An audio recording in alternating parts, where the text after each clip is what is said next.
Good afternoon, everybody. Colin here with Techout. Today we are on iOS 14.5 Beta 1 and watchOS 7.4 Beta 1, and I'm going to be showing you the unlock with Face ID if you have a mask on, how you can unlock it with your Apple Watch.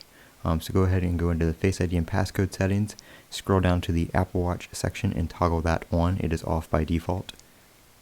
And once it enables, you can lock your phone. It will still use Face ID normally if you do not have a face mask on or face covering on. As you can see here in the reflection, I don't, and it unlocks normally. But if it recognizes that you have a face covering on, you'll get a notification on your watch, which you'll see here in a second. You'll get a notification on your watch telling you that it was unlocked with the watch, and it also gives you a little button. You can relock it.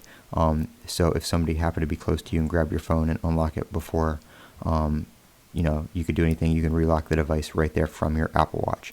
I'm Colin with Techout. This is iOS 14.5. Don't forget to comment, rate, subscribe, and have a great day.